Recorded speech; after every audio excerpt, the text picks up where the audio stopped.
तो आज अपना जो टॉपिक है वो है स्पीड और टाइम। एक्चुअली स्पीड और टाइम के बारे में अपन पूरा कॉन्सेप्ट देखेंगे और क्वेश्चन को बहुत ही इजी तरीके से सॉल्व करेंगे। एक एक चीज़ को बारीकियों से देखना है। ओके, तो स्पीड और टाइम में अपने के पास जिसका मेन फार्मूला होता है, एक ही फार्मूला पे पूरा ये टॉपिक डिपेंड करती है, लेकिन इसको बनाने का जो तरीका है वो अलग अलग होता है। तो आते हैं अपन स्पीड, अपन ऐसे डिनोट करते हैं तो स्पीड इक्वल टू कितना होता है d/t। ये एक ही फार्मूला है अपने पास। ओके, और इसी पे सब कुछ डिपेंड करता है। d हो गया डिस्टेंस और t हो गया टाइम। ओके,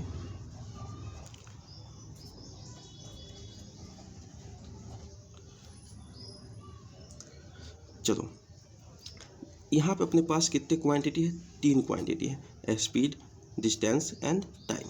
ये 3 क्वांटिटी है। जब speed into time equal to distance, speed and time, ये 2 क्वांटिटी को मल्टीप्लिकेशन से अपने को तीसरा क्वांटिटी मिलता है क्या? डिस्टेंस। ओके, तो अपन देखते हैं यहाँ पे स्पीड जो है, अगर हम टाइम को कांस्टेंट लेके चलते हैं तो अपना जो स्पीड होगा वो डायरेक्टली प्रोपोर्शनल किसके होगा? डी के। जब हम स्पीड को कांस्टेंट लेते हैं तो अपना जो टाइम होगा वो डायरेक्टली प्रोपोर्शनल किसका होगा? डी के। अगर हम इसी चीज़ को डी को कांस्टेंट ले लेते हैं, मतलब डिस्टेंस अपना कांस्टेंट है, तो अपना जो स्पीड एंड टाइम का जो रिलेशन होगा वो रेसिप्रोकल होगा। ये अब इसको थोड़ा प्रैक्टिकली समझते हैं। प्रैक्टिकली समझने के लिए अपने देखते हैं एस टी और डी। एक इस तरह से कोई व्यक्ति 60 किलोमीटर पर आवर से चलता है, कितने देर के लिए? 2 आवर्स के लिए। तो कितना डिस्टेंस ट्रेवल कर लेगा? 120 किलोमीटर। ओके, अगर वही व्यक्ति अपना 60 किलोमीटर पर आवर से, मतलब सेम स्पीड से 3 आवर के लिए चलता है, तो कितना डिस्टेंस ट्रेवल करेगा? 180। मीन्स यहाँ पे जब अपना स्पीड कांस्टेंट है तो टाइम का जो रेशियो है, टाइम क्या है? 2:3। टाइम का रेशियो 2:3 है, तो डिस्टेंस का भी रेशियो जो अपन देखते हैं वो कितना हो जाता है? 2:3 ही रहती है। ओके, तो यहाँ इस कंडीशन फर्स्ट। अब अपना अगला देखते हैं एस टी एल डी में रिलेशन के देखते हैं। अगर कोई व्यक्ति 60 किलोमीटर पर आवर से 3 घंटे तक 60 किलोमीटर पर आवर से चलता है, तो कितना डिस्टेंस ट्रेवल कर लेगी वो? 180। वही अगर 90 किलोमीटर पर आवर से चले और 2 घंटे के लिए चले तो कितना डिस्टेंस ट्रेवल करेगा? 180। ये भी चलेगा। देखो यहाँ पे अपना क्या है, डिस्टेंस जो है वो कांस्टेंट है, डिस्टेंस कांस्टेंट है, तो S1:S2 का जो रेशियो होगा वो कितना होगा? 2 × 6, 3 दूनी 6, 3 × 9, 2:3 ये रेशियो है। और जब टाइम का अपन रेशियो निकालते हैं T1:T2, ये क्या हो जाता है? 3:2। मतलब स्पीड और टाइम एक दूसरे के क्या है? रेसिप्रोकल है। और जब अपन थर्ड में आते हैं, इस कंडीशन में क्या करेंगे? अपन टाइम को कांस्टेंट मान लेते हैं एस टी एन डी। ध्यान से देखो, ये सब आगे जाके क्वेश्चन बहुत हेल्प करने वाली है। अगर 60 किलोमीटर पर आवर से अपन 2 घंटे के लिए चलते हैं तो कितना किलोमीटर अपन ट्रेवल करेंगे? 120 किलोमीटर। अगर सेम 70 किलोमीटर पर आवर से अपन 2 घंटे के लिए कर चलते हैं तो कितना ट्रेवल कर लेंगे? 140 किलोमीटर पर आवर। तो यहाँ पर अपना जो रेशियो होगा स्पीड का वो 6:7 होगा, और डी का भी जो रेशियो हो जाएगा 6:7 ही होगा, क्योंकि जो एस है और डी ये एक दूसरे के डायरेक्टली प्रोपोर्शनल है। ओके, तो इतना चीज़ अपने को, ये नॉर्मल चीज़ थी, इसको अपन जानना था। उसके बाद जानने के बाद अपन अगले जो क्वेश्चन है उस पर आते हैं। उसके बाद अपन एक नॉर्मल सा चीज़ देखेंगे। ये देखो क्वेश्चन है, टाइम एंड डिस्टेंस से रिलेटेड क्वेश्चन है। क्वेश्चन में क्या कहता है? Walking at 75% of normal speed. कोई व्यक्ति है वो अपने नॉर्मल स्पीड से 75% स्पीड नॉर्मल स्पीड का जो 75% स्पीड है उससे चलता है, और अपना जो डेस्टिनेशन है उस वहाँ पे 16 मिनट लेट पहुँचता है। Okay, the usual time taken by him to cover the distance between his home and office. तो एक्चुअली में उसको जो टाइम लगता है वो कितना, तो मान लेते हैं अपन, एक इसका होम घर यहाँ है, ऑफिस यहाँ है। यूजुअली नॉर्मल स्पीड एस है तो उसको टी टाइम लग जाता है ऑफिस पहुँचने में। अब क्या है, वो फिर जब जाता है होम से ऑफिस, इस वक्त इसका जो स्पीड है वो 75% है किसका, नॉर्मल स्पीड से का। तो नॉर्मल स्पीड का 75% मतलब 0.75 एस, ये हो गया। इस वक्त इसको टाइम लगता है ऑफिस जाने में टी प्लस 16 मिनट, क्योंकि 16 मिनट जो है इसको लेट हो जाता है, तो इसमें 16 अपन ऐड कर देंगे तो इतना समय लगेगा। तो देखो यहाँ पे क्या है, डिस्टेंस अपना जो है वो कांस्टेंट है, मतलब वो जो डिस्टेंस अगर तेज ही एस स्पीड से जा रहा है फिर भी वो ऑफिस ही पहुंचना है, और 0.75 से ज़्यादा है फिर भी वो ऑफिस ही पहुंच रहा है। तो डिस्टेंस अपना जो कांस्टेंट तो क्या होगा, अपन क्या देखे थे, S1 T1 equal to S2 T2। Okay, तो S1 T1 कितना, S इंटू टी, S2 कितना 0.75 S इंटू टी प्लस 16। यहाँ से अपन टी से टी, सॉरी एस से एस हटा दो, अब बाकी टी को जितना है वो इस फार्मूला से निकाल लो, या फिर अगर नहीं लेना चाहते तो अपन देखो यहाँ पे क्या है 75% दिया है। दूसरा मेथड से अगर थोड़ा देखें, थोड़ा इसको थोड़ा और सिंपल करें तो अपने पास देखो यहाँ पे कोई भी अब्सोल्यूट डिस्टेंस स्पीड नहीं दिया है, सिर्फ 75% गिवन है। तो अपन मान लेते हैं जो उसका नॉर्मल स्पीड है वो कितना है 100, तो उसका जो नॉर्मल स्पीड 100 था, तो अब वो जो कितना 75% नॉर्मल स्पीड का 75%, तो एन डैश कितना हो जाएगा 75, बाकी टाइम तो टी और टी प्लस 6, एक बार टी और टी प्लस 16 यही निकलेगी।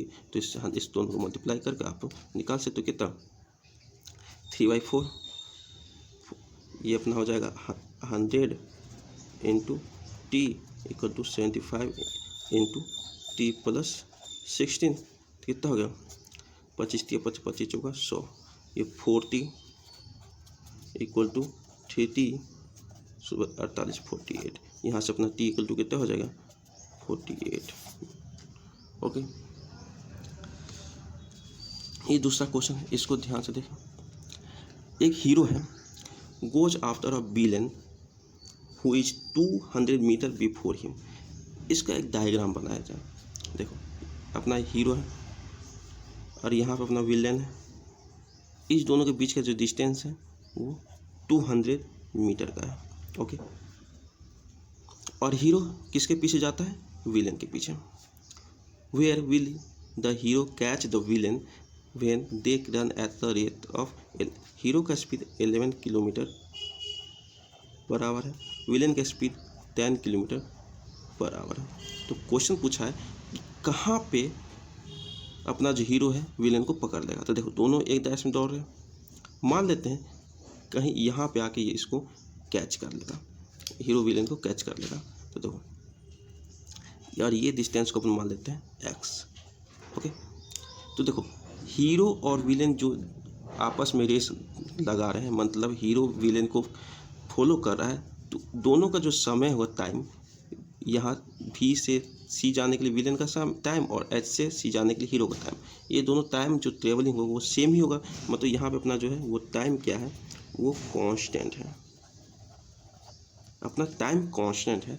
तो जब टाइम कांस्टेंट है तो अपना क्या देखा था, स्पीड एंड डिस्टेंस इस दोनों के बीच के क्या था, डायरेक्टली प्रोपोर्शनल का। तो अब यहाँ किस कंडीशन, अब इस condition S1 upon S2 equal to D1 upon D2, distance S1 कितना स्पीड है हीरो का अपन मान लेते हैं तो 11, S2 कितना 10 इक्वल टू D1 डिस्टेंस क्या है, हीरो कितना डिस्टेंस ट्रेवल करता है 200 प्लस एक्स, ये 200 मीटर में है तो इसको यहाँ किलोमीटर में डालना है तो 0.2 कर दो। और अपना विलेन कितना डिस्टेंस ट्रेवल करता है एक्स, तो यहाँ से अपना एक्स का वैल्यू निकाल दो, वही इतने दूरी के बाद उसको पकड़ लेता है। सिंपल ये चीज़ था। अब इसी कंडीशन में अपन एक नई चीज़ देखते हैं। नई चीज़ क्या है, देखो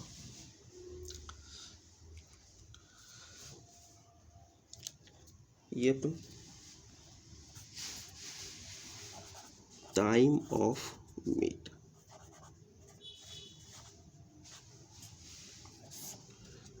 ओके, एक पॉइंट है ए, दूसरा पॉइंट है बी, ओके। यहाँ पे कोई आदमी, मान लो मैं ही खड़ा हूँ, यहाँ पे बी नाम का कोई खड़ा है, ये एक दूसरे के अपोजिट डायरेक्शन में चलते हैं। ए बी की तरफ जाता है, बी ए की तरफ जाता है, तो आप ये कहीं ना कहीं मिलेंगे एक दूसरे से। तो जिस पॉइंट पे मान लेते हैं सी पॉइंट पे कहीं पे ये मिलेगा, जो टिप सी पॉइंट पे मिलेगा, तो किस वक्त, मतलब कितना टाइम लगेगा इसको मिलने के लिए, तो उसे कहते हैं टाइम ऑफ मीट। तो अब देखो टाइम ऑफ मीट के लिए अपन मान लेते हैं TM टाइम ऑफ मीट है इस टाइम पे। तो देखो जितना देर ये ए से सी जाएगा, उतना ही देर में बी को भी सी तक आना पड़ेगा, मतलब दोनों का टाइम जो है बीच वो सेम ही लगेगा। तो टाइम अगर सेम लग रहा है तो देखो डिस्टेंस टोटल इतना है, अपना मान लेते इसका स्पीड VA है, बी का स्पीड VB है। तो देखो टाइम तो दोनों सेम ट्रेवल करें, जित ए से सी आ रहा है, अब बी सी तक आ रहा है, तो दोनों को समय तो सेम लग रहा है। जब समय सेम लग रही है तो उस अपन क्या कहते हैं, VA into TM। VA into TM क्या हो गया, AC plus BC equal to, मान लेते हैं इस दोनों के बीच का जो डिस्टेंस है वो कितना है, D है, इक्वल टू D ये होगा। तो AC कितना हो जाएगा, VA into TM। VA value speed से TM टाइम तक अगर कोई चलता है तो कितना AC तक पहुंचता है, प्लस BC, B से B को C तक आने के लिए टाइम दोनों को सेम ही लग रहा है, जब टाइम ऑफ मीट है, तो TM इंटू VB, ये क्या हो जाएगा, BC इक्वल टू D। यहाँ पर देखो TM नाम जो है वो कॉमन हो जाएगा,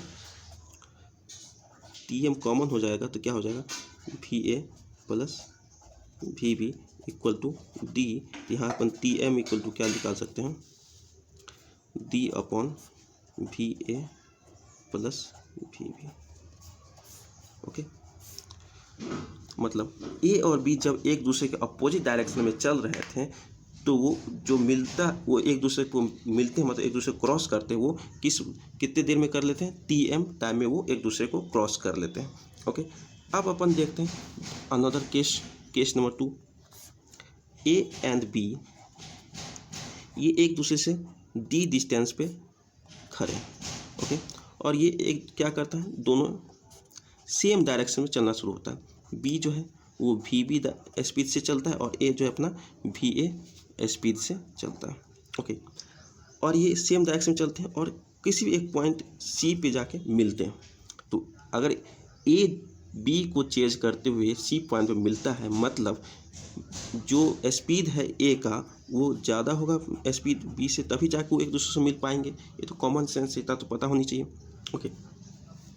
मान लेते हैं वो X डिस्टेंस पे जाने के बाद मिलते हैं, कितने पे, X डिस्टेंस पे जाने के बाद मिलते हैं।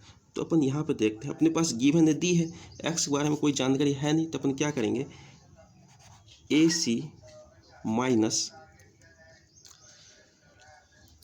माइनस BC अगर हम करते हैं तो अपना कितना हो जाता है, ये D हो जाता। तो देखो A यहाँ पे है, B यहाँ पे है, एक दूसरे से D के डिस्टेंस पे है। जब दोनों चलना शुरू करते हैं तो C पे मिलते हैं, मतलब दोनों का जो ट्रेवलिंग टाइम है वो सेम है, ओके। जब ट्रेवलिंग टाइम दोनों का सेम है तो उस ट्रेवलिंग टाइम को अपन क्या TM मान लेते हैं, तो TM मानते हैं। तो AC को कितना डिस्टेंस ट्रेवल करना पड़ा, D से प्लस X, अब BC कितना है, ये सिर्फ X है। तो अपन A को C तक जाना है, A को अगर C तक हम भेज रहे हैं तो क्या हो जाएगा, TM टाइम लग रहा है इनटू क्या हो जाएगा, VA इस गति से ये इतना मिनट तक, minus T M time into V B equal to D.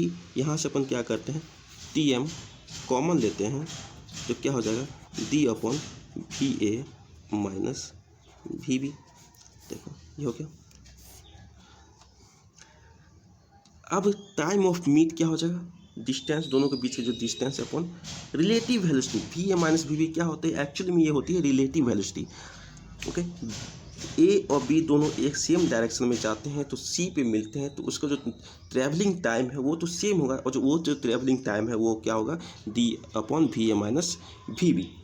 Okay, तो ये कैसे निकलती है, इस तरह से निकलती है। अब इसको कॉमन सेंस से समझते हैं। देखो कोई भी मान लेते हैं X inversely proportional to Z है, अगर जेड का वैल्यू बढ़ेगा, जेड का वैल्यू बढ़ेगा तो एक्स कम होगा, ये अपन जानते हैं मैथ में से अकॉर्डिंग। तो देखो V A minus V B, V A minus अपन वी बी कर रहे हैं तो क्या होगा, ओवरऑल इसका जो वी रिलेटिव है वो कम हो रहा है, वी रिलेटिव कम हो रहा है तो मतलब टी एम जो है वो ज़्यादा हो रहा है, मतलब ये एक दूसरे के सेम डायरेक्शन में जा रहे हैं, सेम डायरेक्शन में जा रहा है, तो वी भी अपने तेज़ी से जा रहा है और ए भी उसी की तरफ जा रहा है, तो ये यहाँ पे आ रहा है, मतलब उसका जो टाइम है मिलने का वो ज़्यादा है एज कम्पेयर टू जब सेम डायरेक्शन में वो आते हैं। सेम डायरेक्शन में आते हैं तो दोनों एक दूसरे के सामने आ रहे हैं, मतलब वो बहुत जल्दी मिलने वाले हैं, तो यहाँ पे अपना जो टाइम है वो कम लगेगा।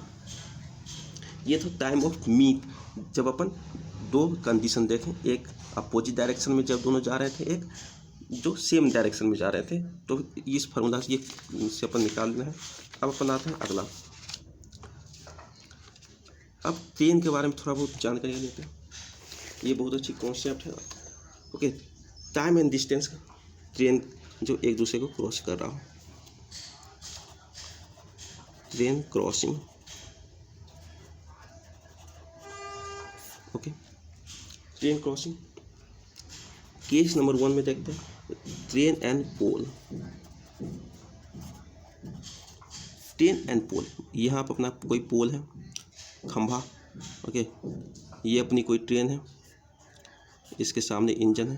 तो देखो ट्रेन का लेंथ अपना एल है और ये ट्रेन कितना है, वी टी इसका स्पीड है।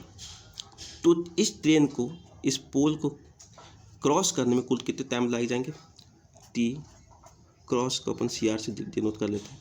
देखो ट्रेन का इंजन मान लो यहाँ पे आता है, तो ट्रेन क्रॉस करते हुए पूरा यहाँ तक जाती है, तो इंजन पहले यहाँ पे था, अब इंजन यहाँ पे है, तो इंजन के बीच का जो डिस्टेंस कितना हो जाएगा, एल, क्योंकि जो ट्रेन का लेंथ है वही एल है और इतना ही डिस्टेंस उसको ट्रेवल करना पड़ा है इंजन को, तो यहाँ पे जो टाइम ऑफ क्रॉसिंग है वो एल अपॉन कितना हो जाएगा, वी टी। ओके, अब दूसरा केस देखते हैं, ट्रेन एंड मैन। देखो इस कंडीशन में पोल था जो कि हमेशा स्टेशनरी कंडीशन में रहती है, लेकिन मैन तो स्टेशनरी कंडीशन में होगी नहीं, वो आगे भी जा सकता है पीछे भी जा सकता है। तो कंडीशन नंबर 1, ये अपना ट्रेन और ये अपना मैन, ये एक दूसरे के ओर जा रहे हैं, मतलब एक अपोजिट डायरेक्शन में जा रहे हैं, एक दूसरे की ओर जा रहे हैं। तो इस समय टाइम कितना लगेगा, अपन इससे पहले भी देखे थे कॉन्सेप्ट। टाइम मान लेते हैं इसका वी एम स्पीड है और ये वी टी स्पीड है, और इस दोनों के बीच का जो डिस्टेंस अभी है वो डी है, और अपने ट्रेन का जो डिस्टेंस वाला भी छोड़ देते हैं, अपन ये नॉर्मली देख लेते हैं। यहाँ पे ट्रेन है, ये इसी के सामने आदमी है और ये एक दूसरे को क्रॉस कर रहा है, तो इस क्रॉस करने में जो ट्रेन का लेंथ है वो कितना हो जाएगा, एल। एक दूसरे की तरफ जा रहे हैं, मतलब जल्दी से कर लेंगे तो क्या हो जाएगा, V M plus V T, ये होगा जब एक दूसरे को क्रॉस कर रहे थे। अब दूसरा कंडीशन, ये अपना हम हो गए और इधर से अपना ट्रेन, ये क्या कर रहा है, एक दूसरे के सेम डायरेक्शन में जा रहे हैं। जब सेम डायरेक्शन में जाते हैं उस कंडीशन में क्या होगा, time of meet L upon V T minus V M. Okay, ये था। अब ट्रेन एंड प्लेटफॉर्म के बीच में देखते हैं, train and platform. Train and platform के बीच में आप ध्यान से देखो एक प्लेटफॉर्म है, इसका भी कुछ अपना लेंथ होगा, मान लेते हैं इसका लेंथ L2 है। ट्रेन यहाँ पे है, इसका लेंथ L1 है, और ट्रेन का जो स्पीड है वो क्या है, VT है। अपन देखें तो ट्रेन को इस पूरे प्लेटफॉर्म को क्रॉस करना होगा, तो पहले तो ये इतना लेंथ क्रॉस करेगा, इस समय इसका इंजन यहाँ है, उसके बाद ये पूरा ट्रेन बाहर तक चल जाएगी, उस वक्त इंजन कहाँ रहेगी, यहाँ पे।